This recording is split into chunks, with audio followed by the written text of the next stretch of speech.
اسی طرح جب عثمان غنی رضی اللہ تعالیٰ عنہ جب اسلام لائے، کلمہ طیبہ پڑھے، رسول پاک کے دامن سے وابستہ ہو گئے، دامن مصطفیٰ کو تھام لیا، تو آپ کے ماموں حضرت عثمان غنی رضی اللہ تعالیٰ عنہ اسلام لانے پر آپ کے ماموں کو بہت غصہ آیا، بہت جلال آ گیا، اور آپ کے ماموں نے حضرت سیدنا عثمان غنی رضی اللہ تعالیٰ عنہ کو پکڑ لیا، اور پکڑ کر ایک مقام پر، ایک جگہ پر لے گئے، اور مضبوط رسیوں سے عثمان غنی رضی اللہ تعالیٰ عنہ کو باندھ دیا، اور باندھنے کے بعد فرمایا کہ اے عثمان، اگر تم اسلام سے اور دین سے، جس دین کو، جس اسلام کو تم نے اپنایا ہے، اگر اس کو نہیں چھوڑو گے، اس کو ترک نہیں کرو گے، تو میں تمہاری رسیوں کو کھولنے والا نہیں ہوں، تمہیں یہیں پر رہنا پڑے گا، اسی حال میں رہنا پڑے گا، بھوکے اور پیاسے، اپنے اہل و عیال کو چھوڑ کر اور اپنے گھر بار کو چھوڑ کر بھوک اور پیاس کی عالم میں تم مر جاؤ گے، لیکن میں تمہیں کھولنے والا نہیں ہوں، اسی وقت کھولوں گا جس وقت تم اسلام سے پھر جاؤ گے، دامن مصطفیٰ کو ہاتھ سے چھوڑ دو گے۔ قربان جائے خلیفہ سوم امیر المومنین حضرت سیدنا عثمان غنی رضی اللہ تعالیٰ عنہ کے استقامت دین پر، استقامت اسلام پر، آپ کی ثابت قدمی پر قربان جائے، آپ نے اس ظلم کو سہا اور فرمایا کہ اے ماموں، تم بھی میرا جواب سن لو، یہ تمہارا فیصلہ ہے کہ جب تک دامن مصطفیٰ کو نہیں چھوڑوں گا، جب تک آپ مجھے نہیں چھوڑیں گے، یہ تمہارا فیصلہ ہے، میرا فیصلہ بھی سن لو۔ آپ نے اعلان کیا، واللہ لا ادعوہ ابدا ولا افارقہ، فرماتے ہیں میں اللہ کی قسم کھا کر کہتا ہوں کہ میں کبھی بھی دین اور اسلام کو چھوڑنے والا نہیں ہوں، اور نہ میں اس سے کبھی جدا ہونے والا ہوں، ایک انچ بھی عثمان غنی دین اور اسلام سے الگ ہونے والا نہیں ہے۔ حضرت عثمان غنی رضی اللہ تعالیٰ عنہ نے جب اعلان کیا، اور جس جذبہ ایمانی کے ساتھ اعلان کیا، تو آپ کے ماموں کے دل میں یہ بات آ گئی کہ اگر عثمان کی جان بھی چلی جائے گی، عثمان مر بھی جائے گا، لیکن اسلام اور ایمان کو نہیں چھوڑے گا، عثمان مر بھی جائے گا لیکن دامن مصطفیٰ کو نہیں چھوڑے گا۔ آپ کے ماموں سمجھ گئے اور حضرت عثمان غنی رضی اللہ تعالیٰ عنہ کو آزاد کر دیا، آپ کی رسیوں کو کھول دیا، اور حضرت سیدنا عثمان غنی رضی اللہ تعالیٰ عنہ نے ہم غلاموں کو یہ پیغام دیا، قیامت تک آنے والے مسلمان، ایمان والے، کلمہ طیبہ پڑھنے والے، اللہ اس کے رسول کو ماننے والوں کو یہ پیغام دیا کہ یاد رکھ لو، دین پر، ایمان پر استقامت یہ بہت بڑی عظیم دولت ہے۔ آج لوگ اپنی مرضی کے خلاف کوئی کام ہو رہا ہے اور شریعت کسی کام کا حکم دیتی ہے تو شریعت کو چھوڑ کر اپنی مرضی پر چلتے ہیں۔ عثمان غنی نے پیغام دیا کہ نہیں، دین کو، شریعت کو اپنی طبیعت کے موافق کرنے کی کوشش نہ کرو، بلکہ اپنی طبیعت کو شریعت پر چلنے والا بناؤ، اپنی مرضی والی زندگی نہیں، من چاہی زندگی نہیں، رب چاہی زندگی گزارنے والے بنو۔ اور حضرت عثمان غنی رضی اللہ تعالیٰ عنہ نے بتلا دیا کہ دین پر ثابت قدمی اسے کہا کرتے ہیں، شریعت پر ثابت قدمی اسے کہا کرتے ہیں۔ اور آج کے موجودہ دور میں ہم بڑی آسانی سے کلمہ پڑھتے ہیں، اسلام اور شریعت پر چل سکتے ہیں، لیکن بہت سے لوگ یہ ہیلے حوالے کرتے ہیں کہ شریعت پر چلنا، اسلام پر چلنا اس دور میں بہت مشکل ہو چکا ہے، بہت مشکل ہے اسلام پر چلنا، بہت مشکل ہے دین پر چلنا۔ اس طرح کے جب جملے سنتے ہیں تو بڑی تکلیف ہوتی ہے، بڑی اذیت ہوتی ہے۔ یاد رکھ لے، شریعت پر، اسلام پر چلنا آج کے دور میں کوئی مشکل نہیں ہے۔ بات دراصل یہ ہے کہ ہمارا ایمان کمزور ہو چکا ہے، ہمارا ایمان کمزور ہوتا چلا جا رہا ہے۔ ہم چھوٹی چھوٹی رکاوٹوں کو دیکھ کر اسلام کو اور کلمہ طیبہ کو، اللہ اس کے رسول کی تعلیمات کو چھوڑ دیا کرتے ہیں۔ اپنی مرضی کے آگے، اپنی خواہش، اپنے نفس کی غلامی میں ہم پڑے ہوئے ہیں۔ لیکن اگر آپ کو دیکھنا ہے اسلام پر چلنا، قائم رہنا،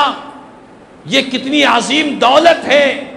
اگر اس کا نمونہ دیکھنا ہے تو ہمیں رسول پاک علیہ السلام کے صحابہ کرام کی زندگی کو دیکھنا چاہیے۔ انہوں نے اسلام کی خاطر اپنا سب کچھ قربان کرنے کے لیے تیار ہو گئے۔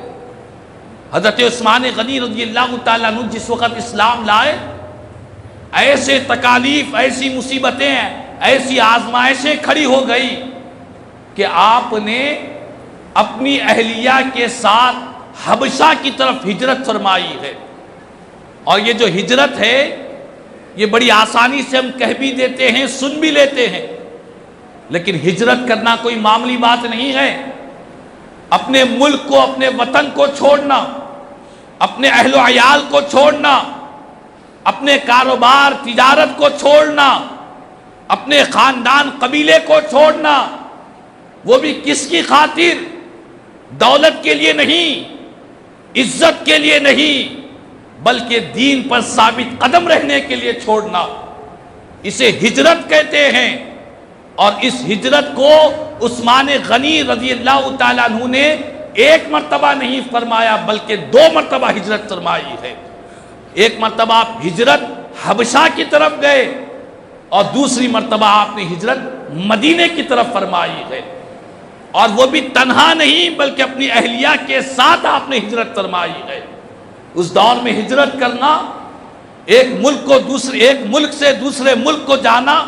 بڑی انتہائی دشواری کی بات ہوا کرتی۔ اسی لیے رسول پاک علیہ السلام نے فرمایا کہ اے عثمان، تم وہ ہو کہ حضرت لوط علیہ السلام کے بعد اپنی اہلیہ کے ساتھ ہجرت کرنے والی کوئی ہستی ہے تو وہ عثمان غنی رضی اللہ تعالیٰ عنہ کی ہستی ہے۔ یہ پیغمبر نے کیا تھا، اللہ کے نبی نے کیا تھا، اپنی زوجہ کے ساتھ حضرت لوط علیہ السلام نے اپنی قوم سے، اپنی بستی والوں کی تکالیف سے آپ صبر کرتے ہوئے آپ نے ہجرت فرمائی تھی۔ میرے آقا فرماتے ہیں حضرت لوط علیہ السلام کے بعد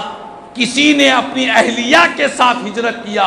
اپنی زوجہ کے ساتھ ہجرت کیا، تو میرے آقا نے فرمایا اے عثمان، تم پہلے شخص ہو جس نے اپنی اہلیہ کے ساتھ حضرت لوط علیہ السلام کے بعد ہجرت فرمائی ہے۔ اور یہ خصوصی شان حضرت عثمان غنی رضی اللہ تعالیٰ عنہ کو ملی کہ آپ نے 2 مرتبہ ہجرت فرمائی ہے، اسی لیے آپ کو صاحب الہجرتین کہا جاتا ہے۔ تو بہرحال حضرت سیدنا عثمان غنی رضی اللہ تعالیٰ عنہ کی سیرت کے بے شمار پہلو ہے، آپ کے سیرت کے بے شمار، عشق رسول کے، محبت رسول کے، خوف خدا کے، خشیت الہی کے، آپ کا ہر پہلو سمندر کی طرح ہے۔ لیکن آپ کی زندگی کا ایک اہم پہلو یہ بھی ہے کہ آپ نے اسلام پر ثابت قدم رہنے کے لیے بڑی تکالیف کو برداشت کیا، ثابت قدم رہے ہیں، اور دنیا کے قیامت تک آنے والے رسول پاک کی امت کو پیغام دیا ہے کہ اسلام کی خاطر، حضور کی تعلیمات کی خاطر، شریعت کی خاطر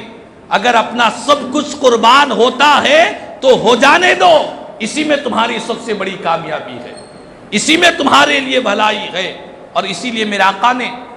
اپنی صاحبزادی حضرت رقیہ رضی اللہ تعالیٰ عنہا سے فرمایا کہ اے میری شہزادی، اے میری بیٹی رقیہ، تم میرے داماد تمہارے شوہر عثمان کی عزت کیا کرو، ان کا احترام کیا کرو۔ کون فرما رہے ہیں؟ نبیوں کے تاجدار فرما رہے ہیں کہ عثمان کی تم عزت کیا کرو، اسی لیے کہ عثمان غنی کے جو اخلاق ہے، جو کردار ہے، ان کی جو خوبصورت صبر، حلم، برداشت ہے، فرمایا حضور نے عثمان کے اندر میرے اخلاق کی مشابہت پائی جاتی ہے۔ اللہ اکبر! حضور کے اخلاق جس کو قرآن کہہ رہا ہے خلق عظیم کہہ رہا ہے،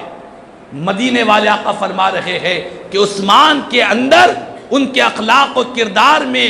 میرے اخلاق و کردار کی شباہت پائی جاتی ہے۔ یہ عثمان غنی رضی اللہ تعالیٰ عنہ ہے، اور اتنے